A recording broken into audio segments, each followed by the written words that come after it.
Global warming के चलते अरब सागर का तापमान बढ़ने और पश्चिमी विक्षोभ के चक्र में बदलाव होने से हिमालयन क्षेत्र में मानसून तबाही मचा रहा है। भारतीय उष्ण देशीय मौसम विज्ञान संस्थान ने 100 वर्षों के डेटा का अध्ययन कर पाया है कि हिमाचल प्रदेश में तापमान में 0.9 डिग्री की बढ़ोतरी हुई है। पर्यावरण विज्ञान एवं प्रौद्योगिकी व जलवायु परिवर्तन विभाग हिमाचल प्रदेश के मुख्य वैज्ञानिक अधिकारी सुरेश सी अत्री ने बताया कि पश्चिमी विक्षोभ नवंबर और दिसंबर के महीने में सक्रिय होती थी, लेकिन अब मानसून में भी पश्चिमी विक्षोभ की सक्रियता बढ़ गई है, जिस वजह से बादल फटने जैसी घटनाओं में वृद्धि हुई है। ऐसे में भविष्य में भी खतरा बना हुआ है।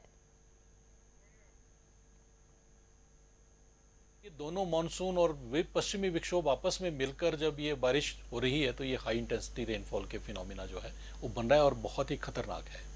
और ये कहना कि ये सिर्फ हिमालयन रीजन में या इन्हीं एरिया तक सीमित रहेगा तो ये भी मैं नहीं मानता। हाई इंटेंसिटी रेनफॉल जो है वो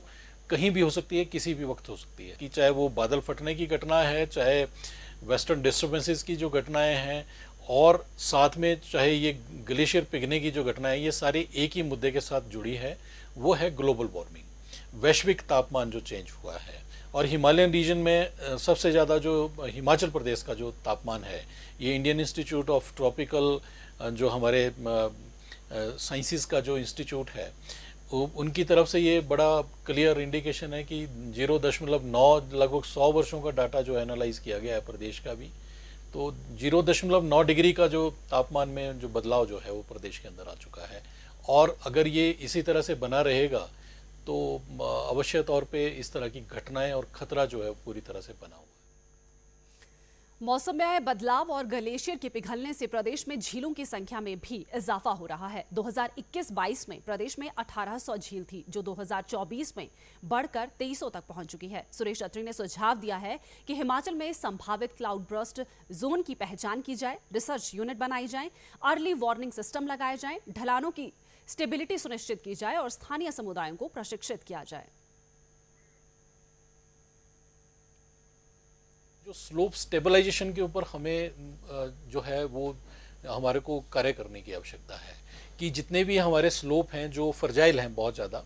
वहाँ पे उनको स्टेबलाइज करने के लिए क्या किया जा सकता है, इसके ऊपर हमें जो है, चाहे वो नेशनल हाईवेज़ हैं हमारे, चाहे स्टेट हाईवेज़ हैं, तो वो एक हमें जो स्लोप स्टेबलाइजेशन के ऊपर कार्य करना चाहिए, मक डंपिंग को स्टेबलाइज करने के लिए भी। जो जितनी भी डिग्रेडेड हिल्स हैं हमारी, वहाँ पे इको रेस्टोरेशन के कार्य जो हैं वो बड़े प्रायोरिटी के ऊपर जो है वो किए जाने चाहिए। और अंत में मैं ये कहूँगा कि सारी चीज़ें हो सकती हैं, लेकिन समुदाय का रोल जो है बहुत इम्पॉर्टेंट होता है। तो कम्युनिटी की सेंसिटाइजेशन, जो गांव के अंदर जो बिल्कुल हाशिए पे लोग रह रहे हैं, किसान जो हमारे क्षेत्रों में कार्य कर रहे हैं, जो फार्म्स के ऊपर काम कर रहे हैं, उनकी सेंसिटाइजेशन जो है वो बहुत आवश्यक है। और उनके लिए ट्रेनिंग्स और उनके लिए जो स्टैंडर्ड ऑपरेटिंग प्रोसीजर्स हैं वो जो है वो अपनाए जाने चाहिए और बहुत तेजी से इसके ऊपर कार्य किया जाना चाहिए। वैज्ञानिक ने जताया है कि यदि समय रहते कठोर नीतिगत कदम नहीं उठाए गए तो आने वाले वर्षों में हालत और भी गंभीर हो सकती है।